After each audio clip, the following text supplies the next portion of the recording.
예순대 이후 부부 관계가 사라진 게 아니라 말을 하지 않게 된 것입니다. 나이가 들면 부부 관계도 자연스럽게 멀어지는 거라고 저도 그렇게 생각했었습니다. 이 나이에 그런 이야기를 꺼내는 것 자체가 괜히 민망하고 부끄럽게 느껴졌으니까요. 이제는 그런 나이가 지났지 하고 마음속으로 정리하며 지내왔습니다. 그런데 어느 날 문득 이상한 생각이 들었습니다. 우리가 정말 나이가 들어서 멀어진 걸까? 아니면 아무 말도 하지 않아서 멀어진 걸까? 부부는 참 신기합니다. 젊을 때는 사소한 것도 다 이야기하면서 지내다가 나이가 들수록 정작 중요한 이야기를 서로 꺼내지 않게 됩니다. 몸이 예전 같지 않다는 이야기, 어딘가 불편하다는 이야기, 괜히 자신이 없어졌다는 이야기, 이런 이야기들은 서로 아낀다는 이유로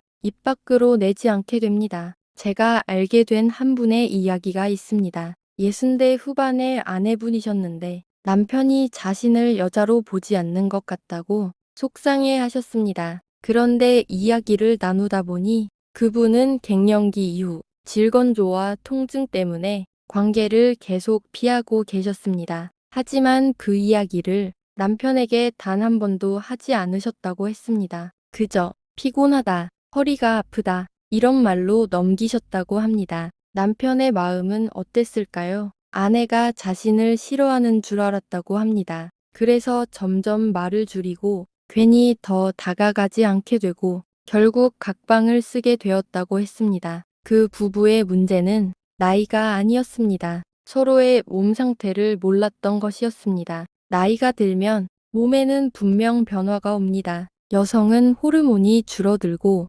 남성도 예전과는 다른 변화를 겪습니다. 하지만 이건 끝이 아니라 관리의 영역입니다. 병원에서는 너무나 쉽게 해결할 수 있는 문제인데 우리는 그걸 혼자 참으면서 부부 사이까지 멀어지게 합니다. 노년기의 부부 관계는 젊을 때와는 의미가 다릅니다. 외로움을 덜어주고 마음을 안정시켜주고 서로 살아있다는 느낌을 줍니다. 그래서 나이가 들수록 더 필요한지도 모릅니다. 거창한 것이 아닙니다. 오늘 밤 괜히라도 배우자의 손을 한번 잡아보세요. 그리고 이렇게 물어보세요. 요즘 몸은 좀 어때요? 이 말 한마디가 몇 년의 거리를 줄여줄 수 있습니다. 부부 관계가 사라진 것이 아니라 대화가 사라진 것일지도 모릅니다. 나이가 들어서가 아니라 말하지 않아서 멀어진 것일지도 모릅니다. 지금이라도 늦지 않았습니다. 이 이야기가